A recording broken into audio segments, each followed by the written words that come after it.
بسم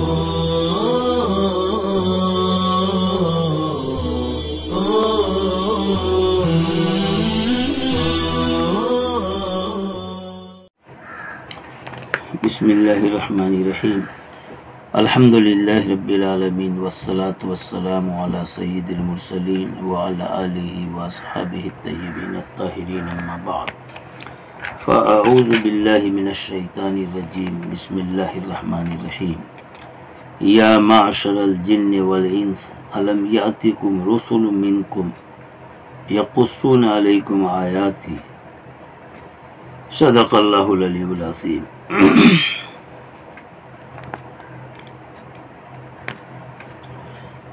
یا معاشر الجن والانس،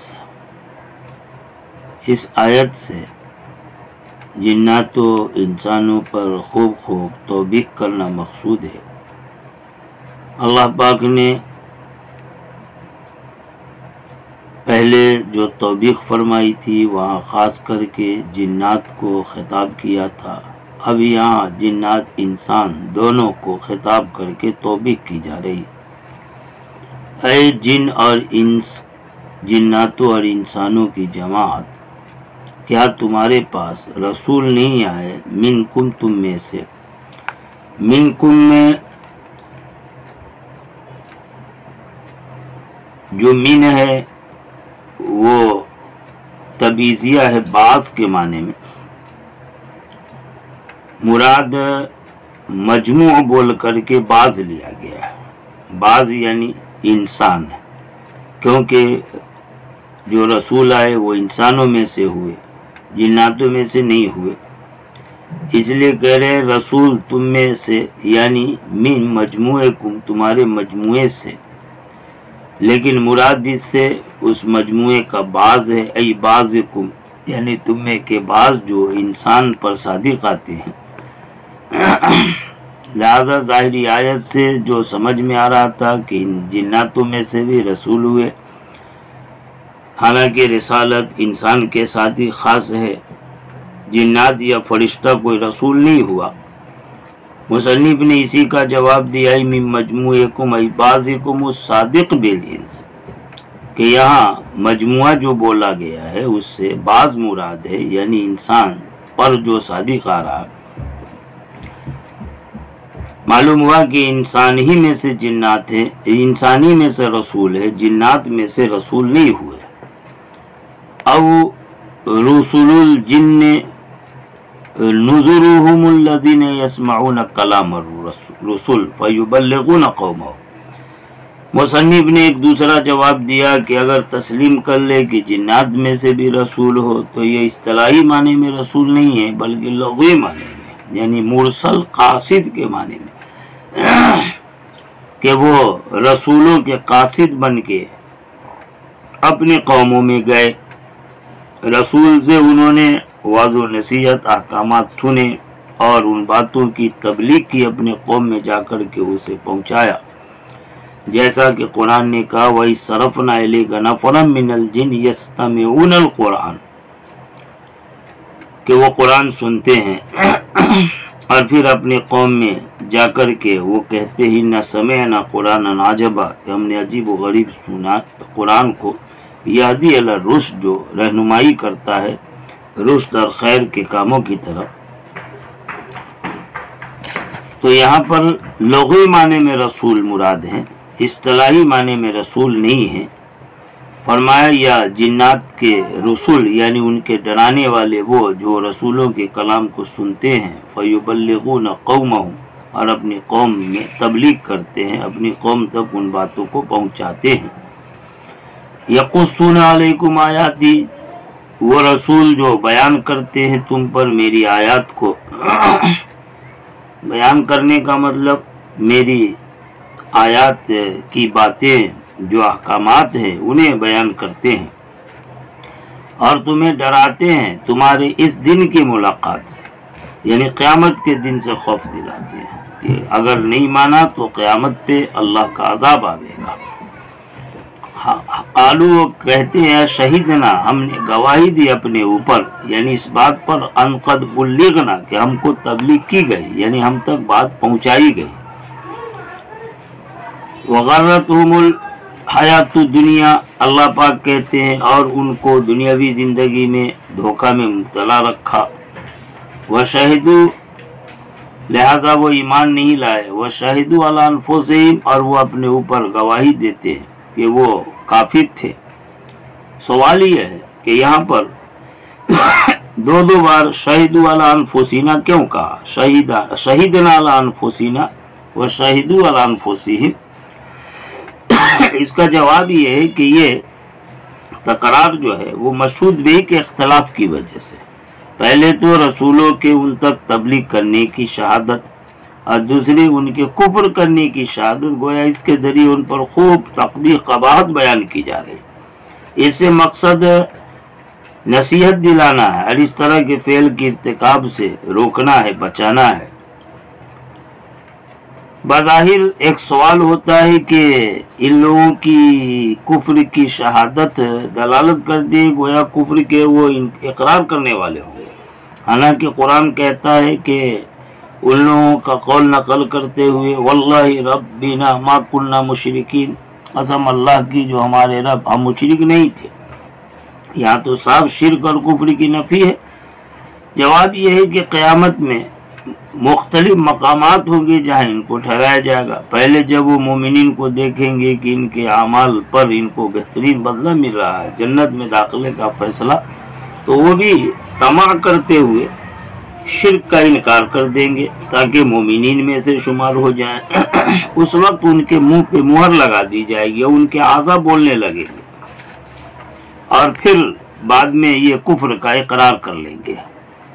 لہذا کسی طرح کا کوئی تعارض نہیں آیت میں، اور وہ گواہی دے رہے ہیں. یہ سب واقعہ قیامت میں ہوگا لیکن ہونا یقینی قطعی، اس لیے ماضی کی تعبیر میں پیش کی، اور یہ گواہی دیں گے اپنے اوپر کہ یہ کافر ہے. ذالک، یہ مشعل نکالا یعنی رسولوں کا بھیجا جانا. ان یہاں پر لام مقدر لے آنا اصل میں، اور یہ ان مخففہ من الثقیلہ لانہ، اس لیے کہ لم یکن ربک مہلک القری، کہ آپ کا رب بستی والوں کو ہلاک کرنے والا نہیں ہے. بے ظلم، ان کے ظلم پر، درحالے کہ ان کے اہل یعنی بستی والے غافل ہو. مطلب یہ ہے کہ جب تک کہ ان کو متنبہ نہ کیا جائے، ان پر کوئی ڈرانے والا نہ بھیجایا جائے، اس وقت تک ان کے ظلم پر اللہ پاک ہلاک کرنے کا فیصلہ نہیں فرماتا ہے. کہتے ہیں کہ نہیں ہے آپ کا رب پورا قریہ کی جمع بستیوں کو ہلاک کرنے والا، بے ظلم منہا، اس بستی کی طرف سے ظلم کے سبب سے، درحالے کہ اس بستی والے غافل ہو، یعنی ان کی طرف کوئی رسول نہ بھیجا گیا، یبین لہم، جو ان کے لیے بیان کرے، عذاب ثواب کو بتاوے. وَلِكُلٍّ دَرَجَاتٍ، اور عاملین میں سے عمل کرنے والے، چاہے طاعت کا عمل ہو یا معصیت کا عمل، ان میں سے ہر ایک کے لیے درجات ہے، یعنی درجات جزا ہے. اصل میں جزا بول کر کے ایک سوال کا جواب دیا کہ درجات اطاعت کرنے والوں کے لیے بلند مراتب ہوں گے، اور یہاں تو عمل کرنے والے کافر بھی تھے، فاسق فاجر بھی تھے، معصیت کا کفر کا عمل کرنے والے، تو ان کے لیے درجات نہیں، ان کے لیے درکات کا لفظ آتا ہے. اس لیے مصنف نے جواب دیا کہ یہاں درجات جزا کے معنی میں، اور جزا میں خیر کی جزا اور شر کی جزا، طاعت کی اور معصیت کی سب شامل ہے. اس لیے مومن کافر سب کے لیے یہ مختلف درجات ہوں گے، یعنی جزا چاہے سزا کے اعتبار سے ہو یا ثواب کے اعتبار سے ہو، ان کے لیے درجات ہے اس وجہ سے جو انہوں نے عمل کیا، یعنی خیر اور شر کا عمل. وما ربک بغافل عما یعملون، اور آپ کا رب غافل نہیں ہے اس سے جو کچھ کہ یہ کیا کرتے ہیں.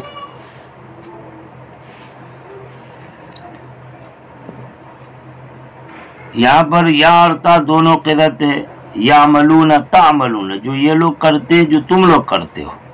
وربک الغنی ذو الرحمہ، اور آپ کا رب غنی ہے، رحمت والا ہے. یہ ماقبل پر مرتب ہے. ایک سوال کا جواب ہے کہ طاعت کرنے والے، معصیت کرنے والے کے لیے ہر ایک کے واسطے جب جزا ہے تو وہ اس سے فرار نہیں اختیار کر پائیں گے۔ تو سوال یہ ہے کہ آخر ان کو مہلت کیوں دی جا رہی ہے، جلدی ہی ان کو ان کے انجام تک کیوں نہیں پہنچایا جا رہا ہے؟ جواب دیا اس لیے کہ آپ کا رب غنی ہے۔ غنی کا مطلب بے نیاز ہے، اسے طاعت کرنے والوں کی طاعت سے کوئی نفع نہیں اور معصیت کرنے والوں کی معصیت سے کوئی ضرر نہیں ہے۔ وہ غنی سب سے بے نیاز ہے اور رحمت والا ہے۔ اسی رحمت کی وجہ سے اللہ نے انہیں پورے طور سے ہلاک نہیں کیا ہے، رحمت کی وجہ سے جلد سزا نہیں دی بلکہ موقع دیا، مہلت دیا۔ کہتے اور آپ کا رب غنی عن خلق ہے، اپنے مخلوق اور ان کی عبادت سے وہ رحمت والا ان یشاء چاہے اگر یذہبکم تو تم کو لے جائے، یعنی اے مکہ والو اہلاک، یعنی تم کو ہلاک کر کے سب کو ختم کر دے، کوئی کو باقی نہ رکھے، جیسے گزشتہ قوموں کے ساتھ اللہ نے ایسا کیا۔ قوم عاد، قوم سمود کو ختم کیا۔ اگر چاہے تو وہ تمہیں لے جائے، اے مکہ والو ختم کر دے، ہلاک کر کے، وَيَسْتَخْلِفْ مِن بَعْدِكُم مَّا يَشَاءُ، اور خلیفہ بنائے تمہارے بعد جو کچھ کہ وہ چاہے، جس کو، یعنی تمہارے بعد مخلوق میں سے جس کو چاہے اس کو وجود بخشے، کما جیسا کہ اس نے تم کو وجود بخشا دوسری قوم کی ذریت اولاد سے۔ دوسری قوم سے مراد وہ حضرت نوح علیہ السلام کے سفینہ والے جو کشتی میں سوار تھے، ان لوگوں کی ذریت، ورنہ بقیہ لوگ ختم ہو گئے تھے، اور ان کے بعد جو باقی رہے وہ یہی وہ قوم ہے جو ابھی موجود ہے، جیسا کہ اس نے وجود بخشا تم کو دوسری قوم کی ذریت اولاد سے، یعنی اس قوم کو عذاب لے گئے، وہ ختم کر دیا، لیکن تم کو باقی رکھا رحمت لکم، تم پر مہربانی کرتے ہوئے۔ تو تمہاری بقا یہ اللہ کی رحمت کی وجہ سے، اور یہ اللہ کی رحمت اس سبب سے کہ تم میں نبی آئے، اور نبی رحمت عالم بن کر کے آئے تھے، چنانچہ ان کی وجہ سے تمہاری ہلاکت نہیں ہوئی۔ انما توعدون، یقیناً جو تم سے وعدہ کیا جائے، انما کے اندر ما موصول الذی کے معنی میں ہے، جو کچھ کہ تم سے وعدہ کیا جا رہا ہے، یعنی سات اور عذاب، ما موصول مبہم ہے اس لیے بیان نکالا، یعنی قیامت اور عذاب لآتٍ، وہ یقیناً آ کے رہے گا، ہو کے رہے گا، لا محالہ۔ وما انتم بمعجزین، اور تم عاجز کرنے والے نہیں ہو، یعنی چھوٹ رہنے والے ہمارے عذاب سے، فائتین عذاباً، ہمارے عذاب سے فوت ہو جانے والے، بچ جانے والے۔ قل لہم، آپ ان سے کہیے اے میری قوم، اعملوا علی مکانتکم، تم عمل کرو اپنے حال پر۔ یہاں پر مکان حال کے معنی میں ہے، اصل میں یہ اعملوا امر تحدید کے لیے، اعملوا ما شئتم کی طرح، بس جو جی میں آئے سو تم کرو۔ یہاں مکان حال کے معنی میں، جیسے حال اور صاحب حال کے ساتھ ایک تعلق، ویسی مکان اور صاحب مکان کے ساتھ تعلق ہوتا ہے، تو اس تعلق کی مناسبت سے مکان کے ذریعے حال کو تعبیر کیا۔ عمل کرو تم اپنے مکان پر، اپنی جگہ، یعنی اپنے حال پر، اپنی حالت پر۔ انی عامل علی حالتی، یقیناً میں بھی عمل کرنے والا ہوں اپنی حالت پر۔ فسوف تعلمون من تکون له عاقبۃ الدار، پس ان قریب تم جان لو گے، من یہاں موصول ہے اور تعلمون کا مفعول بھی ہے، جان لو گے اس کو جس کے لیے دار، یعنی آخرت کا انجام ہے، یعنی آخرت میں بہترین انجام کس کے لیے ہے، اس کو ان قریب تم جان لو گے۔ عاقبۃ الدار یعنی آخرت کا بہترین انجام مراد ہے، مومنین کے بارے میں ہے کہ وہ، لیکن اس کو تعریض کے طور پر بیان کیا اشارتاً کہ اللہ کو معلوم ہے کہ کون بہترین انجام والا، کون برے انجام والا، یعنی ہم ہیں یا تم ہو، اپنے اپنے دعوے پر دنیا میں ہر کوئی ہے، لیکن آخرت میں پتہ چلے گا اور اللہ کے علم میں ہے کہ کس کے لیے کیا انجام ہے، یعنی انجام جو محمود ہو، بہترین انجام آخرت کے گھر میں۔ انحن ام انتم، آیا ہم ہیں یا تم ہو۔ یہاں العاقبۃ المحمود فی الدار جو مصنف نے عبارت نکالی، اس سے اشارہ ہے کہ یہاں اضافت جو ہے وہ فی کے معنی میں، عاقبۃ الدار ای تکون له عاقبۃ فی الدار، انجام آخرت کے اندر۔ انحن ام انتم آیا وہ بہترین انجام والے ہم یا تم ہو. انہ لا یفلح الظالمون، یقیناً ظالم لوگ سعادت نہیں پائیں گے، کامیاب نہیں ہوں گے. مراد اس سے کافر لوگ ہیں، ان کا انجام یہ ہوگا. وَجَعَلُوا لِلَّهِ مَا ذَرَا مِنَ الْحَرْثِ، اور انہوں نے یعنی مکہ کے کافروں نے بنایا ہے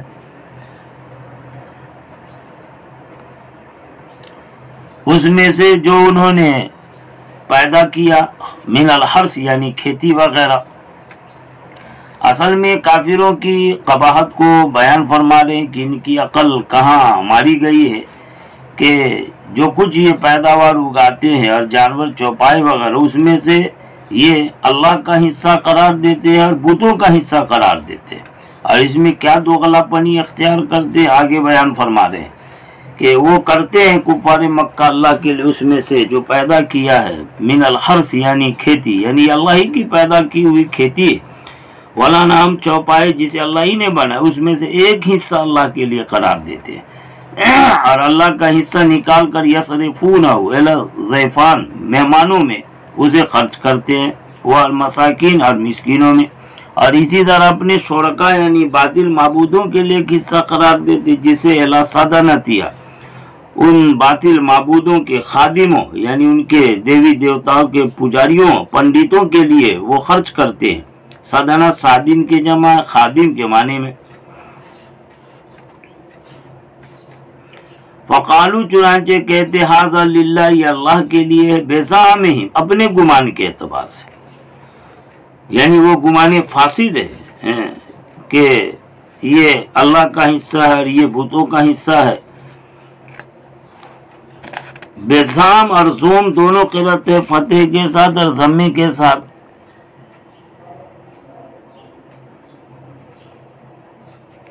بزعمہم بزعمہم اصل میں اہل لغت کا اختلاف ہے. حجاز والے اس کو فتح کے ساتھ زعم پڑھتے ہیں اور قبیلہ بنو اسد جو ہے وہ زعم ضمے کے ساتھ پڑھتے ہیں.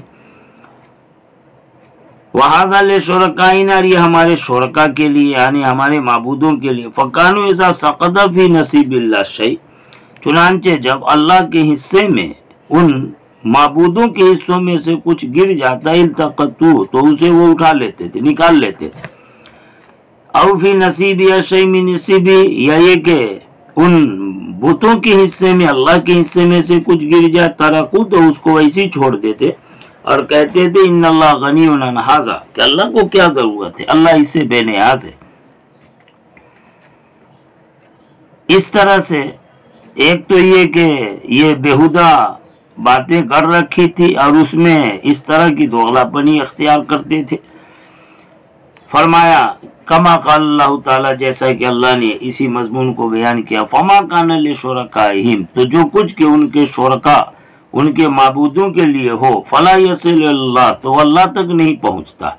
اللہ میں الہ غائد کے لیے نہیں کہ اللہ کسی منزل مقام پر ہے اور وہاں تک یہ پہنچے نہ پہنچے، بلکہ اللہ میں جہت مراد ہے. ای اللہ جہت یعنی اللہ کی مرضی کی جانب اللہ کی طرف وصول کی نسبت اور جہت کی نسبت یہ صحیح نہیں ہے، یعنی اللہ کی مرضی کی جانب وہ نہیں پہنچتے جہاں اللہ راضی ہو. وما کان للہ اور جو کچھ اللہ کے لیے ہو فهو یصل الی شرکائہ تو یہ ان کے شرکاء معبودوں کی طرف پہنچتا. سا بے سما یحکمون سا فعل ضم ہے کتنا برا ہے وہ جو یہ فیصلہ کرتے اس طرح سے کہ اللہ کے بارے میں کچھ اور سمجھتے ہیں، بتوں کے بارے میں کچھ اور سمجھتے ہیں. حقیقت یہ ہے کہ ان لوگوں کی یہ بالکل بے سر و پا باتیں ہیں جن کا حقیقت سے کسی طرح کا کوئی تعلق نہیں ہے. یہ اپنے من سے اس طرح سے بٹوارا کرتے ہیں اور اللہ کے لیے کچھ اور نظریہ رکھتے ہیں اور اپنے بتوں کے لیے کچھ اور. ایک تو شرکت ہی اللہ کے ساتھ ان بتوں کی غلط ہے اور دوسرے نمبر پر یہ بٹوارا ہی بالکل فاسد ہے. سا کتنا برا ہے وہ جو یہ فیصلہ کرتے ہیں. حکم ھذا یہ مخصوص بھی ضم ہے یعنی ان کا یہ برا فیصلہ. اللہ پاک ان خرافات سے سب کی حفاظت فرمائے. وآخر دعوانا الحمدللہ رب العالمین.